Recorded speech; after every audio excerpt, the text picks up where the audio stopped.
Welcome back to Mets Nets Jets D podcast, coming to you on a Friday. Huge weekend. January 10th. We have huge football games coming up Saturday and Sunday. Just a quick look at yesterday parlay that I put up on Instagram at Mets Nets Jets D. Don't forget to like, comment, and subscribe to this video. And don't forget to subscribe to my Instagram and Twitter at the same title, Mets Nets Jets D. I posted this one up there. It did not work out. I don't know what kind of Celtics team showed up with no Joel Embiid. They couldn't even cover 6 points. They got their butts kicked by 11. I'm staying away from this. Every time I pick the Celtics, they find a way to screw me. I don't understand. And then the Trailblazers just didn't show up. There was no Towns, so that doesn't make any sense for the Trailblazers not to show up to even cover 7 points. I wasn't asking for a win. Houston Rockets, Chris Paul outplayed Russell Westbrook and James Harden. That was crazy. And the only thing that worked out was Michigan. I should have just stuck with college basketball because I did way better than that than the NBA. But we're going to move on to today's slate. I am not going to go through the NBA games. Probably one because I'm going to be at the Nets game and I'm feeling the Nets. We're on a 7-game losing streak. But the last time we faced the Miami Heat, they were totally healthy. We didn't have no Kyrie, no LeVert. It was a very close game down to the wire, and we only lost by 3. But now today we get LeVert back. He gets his increased minutes limit. I think we can pull out a victory to get off this losing streak and get back on the right side, okay? So I'm taking the Nets, and they were plus 130. That's why it's so close. Because, we're home. We're a better home team. It's plus 130. I like that. Give me the Nets. Plus, I'm biased. So, we're moving on. Not college football. What am I hitting? We're going to move on to football. This is what is this about. I can't wait. All right, we got some surprises here. We're coming in on the first game, 4:30 p.m., and the time is a huge factor for this game between the Minnesota Vikings and the San Francisco 49ers. All the money, all the talk is about the Vikings and how they're gonna possibility of winning. Yes, I always had a feeling. I had a feeling at the beginning of the week that one of these number one seeds is gonna lose, and it's not gonna be this one. Okay. Kirk Cousins' history of playing well is always at the 1 o'clock slot. You can Google this yourself. Look up how Kirk Cousins is a stickler about routine and timing, and he always plays well at 1 o'clock. If you move him to any other time slot, he becomes drastically a worse quarterback. He, against the spread, this man wins 67% of the time at 1 o'clock. At 4 o'clock or any other time, like prime time, which he had a bad record against anyway, especially on Monday night or Thursday, he goes down to 33% of covering the spread and becomes a worse quarterback. That's just one stat. Factor in that this is an elite defense, finally healthy. They got their both corners back, Witherspoon and Sherman. They got their elite pass rush back.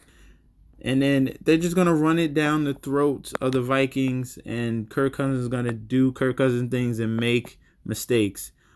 Give me the 49ers in this game, and I'll take them to cover the 7 points. You're going to see ugly Kirk Cousins in this game. And if you don't feel comfortable with taking the spread, just take the money line.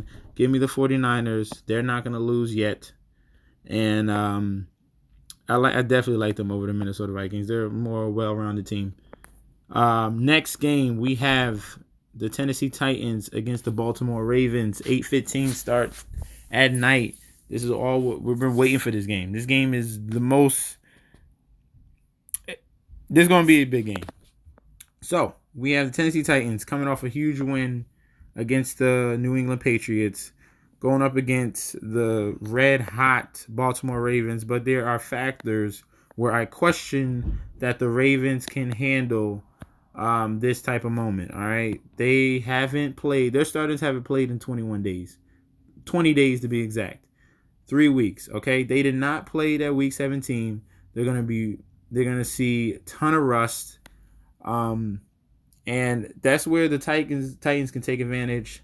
They've been on the grind. They've been in win mode ever since, week 13, week 14, trying to make the playoffs. And they showed it in New England. Mike Vrabel, he brings a certain nastiness, and he's gonna bring a game plan for where he can put the Titans in a winning situation.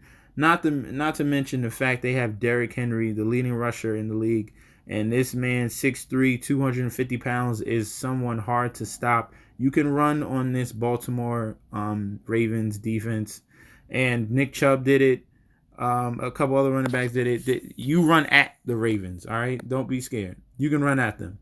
And Derrick Henry, I see him having another huge game. I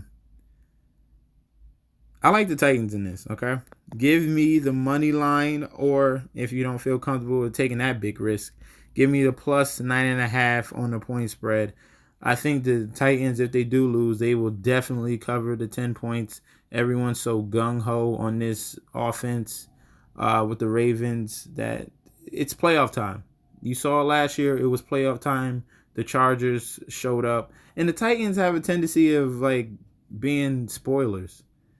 They beat Bill Belichick. They beat the Chiefs already. This is a very, very tough team. And their weakness on the Titans is through the air, going deep. And they don't do that. Ravens don't do that. They use read option and they run the ball. And throw little short passes to the tight end. They can control. All you gotta do is control the middle. In this, you gotta expose their corners. And if they go on to once they go to the next round, the Titans, and they face the Chiefs, that's when they're gonna get exposed. That's when you're gonna see you can't contain Tyreek Hill, Travis Kelce, Mecole Hardman. That's when they're gonna get exposed. But this game, this fits right in their pocket. They can control the line with their D line and Jarrell Casey, Jayon Brown. They have and Evans. They have very good linebackers and D linemen. And I see the Titans keeping this close or winning. All right. Next game. This is a no match. I don't want to even waste time on this game. The Chiefs are going to win. The Texans got lucky. Bill O'Brien's, Deshaun Watson saved Bill O'Brien's life. More horrible calls for Bill O'Brien where he should have kicked the field goal in the fourth quarter, but no, he didn't take the points and punted it. It was so stupid. It was so stupid. And they got lucky the fact that the Bills couldn't wrap up. It was 2 tacklers coming in on Deshaun Watson. They couldn't wrap up.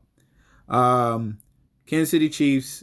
Andy Reid has a ridiculous record coming off a bye. Anytime he has preparation, this man is nearly unbeatable. Give me Patrick Mahomes, Kansas City Chiefs, Andy Reid. They're going to destroy the Houston Texans. If you spot the Chiefs 16 points, there ain't no coming back from that. All right? That's just facts. So, next game. Last but not least, we're keeping it real. All this talk about the Seahawks. All this money on the Seahawks. Let's calm it down. Please give me the Green Bay Packers money line and or cover.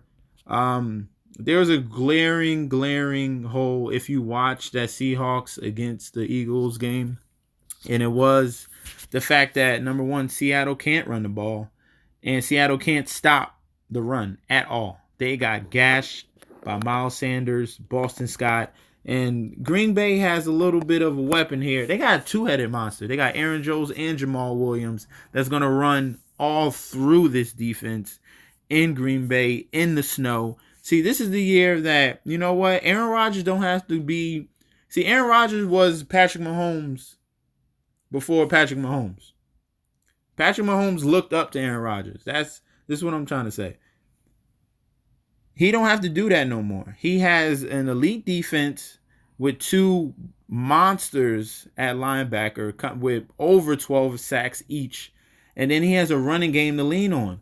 All Aaron Rodgers has to do is manage it. This is a very complete team. And we're going up against Seattle, who has no offensive line, has no running game. There's glaring holes on that defense. And you think they're going to win just because they got Russell Wilson? No. This is another level. You got lucky that Carson Wentz got out, or you was about to lose to Josh McCown, but freaking their coach is stupid too. Because in the fourth quarter, they were down by 7, or it was what? It was 8. They were down by 8, the Eagles. They drove down twice and punted the ball when they were in field goal range. If they took those 2 field goals, they would have only been down 2 points and they still had possession with like a minute left and some change. But no, that was bad. That was bad managing right there. So you're coming into Lambeau. Russell Wilson's already 0-3 against the Green Bay Packers. It's about to be 0-4. Okay. Those are my picks for the NFL weekend. I will be posting my actual bets on Instagram at MetsNetsJSD. Definitely tonight I'll post mine, and Saturday I'll post the football ones. Just follow me at MetsNetsG on Instagram and Twitter. Don't forget to like, comment, and subscribe to the channel. We have 93 subscribers. Let's boost it up to 95. Hopefully by Monday, the next video will be at 100. You never know, okay? Those are my picks this week. I appreciate you guys. Don't forget, top left corner, Run DFS. Get connected. Go to rundfs.com, sign up, get into the Discord chat. You'll see me. You'll see Gundacker. He runs it. He runs the show. Sign up, get connected, and grow more knowledge in sports. All right. So that's all I have for you guys. Have a great weekend, and see you Monday.